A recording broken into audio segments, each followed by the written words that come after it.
So it's very important when you're thinking about education and teaching and learning and development that you're looking to really look at the whole situation and not just a slice or a piece of what's going on here. Yeah, I think that's very, very, very crucial. And the same thing when you're looking about enabling environment. Imagine you going into a classroom and all you see is other races around you. Does that not give the message that, well, there's nobody else better than us? What about the resources that you're using? Are they all multicultural or are they just one type of culture? What about the resources in terms of reading material? Are there books such as Crush to Sparkle, made by a Black author, where a Black author can come in and speak to the classes and say that, yes, you can have dreams, yes, you can pursue them. As I said, imagine if I didn't have that support network and I pursued a career of being an athlete and I broke my leg. I might not even be here today to be talking to you. But at the end of the day, I am very driven, purpose driven, and I'm also very ambitious. And as I said, throughout my education and even through my professional working life, the majority of it has constantly been a challenge. And I teach young people and adults as well about glass ceiling, because when you're talking about equality and diversity, you're talking about all the niceties. But in reality, there are things called glass ceilings. Now, for some of you listening, you might think, well, what's a glass ceiling? What does that really mean? Keeping it simple, because to me, I think the art of communication and effective education and teaching is to keep things simple, not to blind people with long terminological words with long words. Keep it simple. Keep it simple. Yes. The key thing is, if you know something is going to be complicated, an effective teacher will look to break it down so that you have effective learning taking place, so that the young person or whoever you're talking to can go away learning something new, not being confused. Okay, if you're going to leave your class confused, then what learning actually took place that day? Maybe just you talking and you enjoyed your voice. Yeah. But the key thing is, if you're becoming a teacher, trainer, or anything in the educational field, you're there to share, to impart information, and to also encourage them to explore and to be critical thinkers and to ask questions to check in the understanding. So the key thing here is the enabling environment. Now, as I said, the classroom walls might not always be reflective of the children or young people inside of it. That's a point of question that needs to be explored, maybe in your own school environment, learning education establishments or companies. The other thing that's also interesting is that you need to be thinking about what's happening on the outside, not just also what's happening on the inside of your education system. Okay, are you actually giving them opportunities to really have enriching life experiences outside of the classroom? Are you getting people from different cultures and communities coming in to showcase and share, to test out and taste, not just for International Day, any time of the year, for people to come in to learn and understand and ask questions? I mean, so many people would love to ask Muslims, what's that thing you wear on your head? What's this thing you put here? Why not have an event where you can actually ask the local imam to come in, explain to them, this is this is that. Any questions? Any questions? That's a safe, nurturing environment you've created there.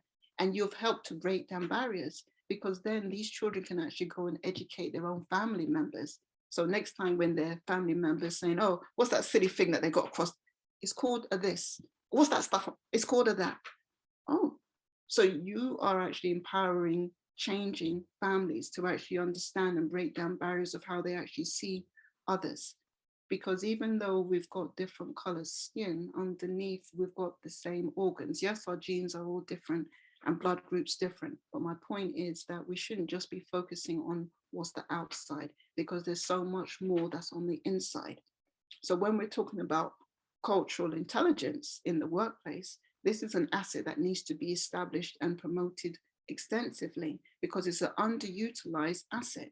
If you've got different members of staff from different walks of life, they come with different experiences. Now imagine if you had a lovely, rich cross-fertilization of different departments coming together.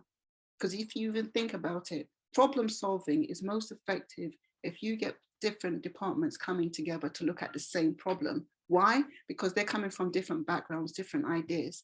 And so therefore, there's more likely going to be something very creative, new, innovative that comes from this experience. Whereas if you all are from the same group, you're all going to have very similar thinking.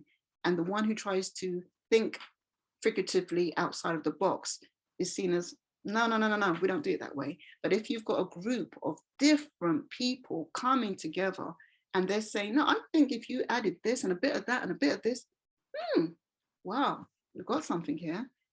So you're only going to get that because you're looking at cultural intelligence. You're allowing people from different areas to come together to cross-fertilize ideas, fuse together something very credible and very innovative to make a powerful impact in terms of quality and value being offered.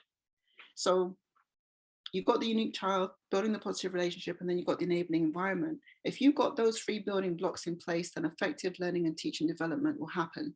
If any of those 3 blocks are missing, you're not treating the child as unique, if you're not building a positive relationship and you're not creating an environment, then effectively teaching, learning, and development does not happen, or it happens very minusculely, right? If there's such a word, in a very small way. So again, I'm not perfect. And I tell my students, listen, Julia will trip up on words. I'm just real. So I'm not going to sugarcoat it around. Some of you might say, oh, that sounds so unprofessional. How dare you? But at the end of the day, I'm just being me, just like you're being you. And the other thing when I was saying about enabling environment is that it's inside, it's outside, but you, the teacher, are a mobile environment.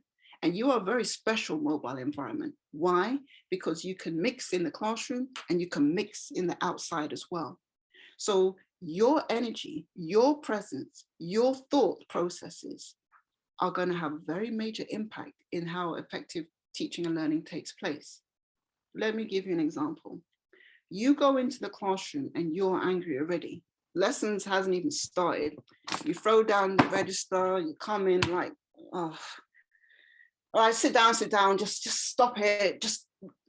Can't you just stop it? That energy already has created a classroom of, I don't want to learn in this class. I'm not interested in nothing. That another teacher comes in. How is everybody today? The calmness, the smiling, the different energy impacts. Not saying that you're still not going to have children who's going to mess about. Please understand this. As a new teacher, you need to understand they get most satisfaction of making your life hell. Yeah, they see that as the game to play. Which buttons can we press to upset her or make him run out the classroom? So just be mindful of that. They may not teach you that in your teacher training, but I inform you that yes, you will be the easy target because you're the new person in the block. Yes. Anyway, going back to my point, energy. You're a mobile energy. So therefore, if you come into the classroom and you come with, I really want to make a difference in these young people's lives, many will gravitate towards you on this. And it's not about being condescending. And sometimes you don't even have to keep on shouting, because when you build a really good relationship up with your young people or your children, when the other teacher goes, shh, the other children be, shh, stop it, Miss wants to talk, Miss wants to, they become your mouthpieces because you've created a space where they want to listen to this teacher. And anybody who's not going to be listening, we're going to be her defense or his defense and tell the others to stop talking, be quiet, we want to learn. But if you haven't built up that relationship, it's going to be a challenge. That's all I can say in that department. Okay.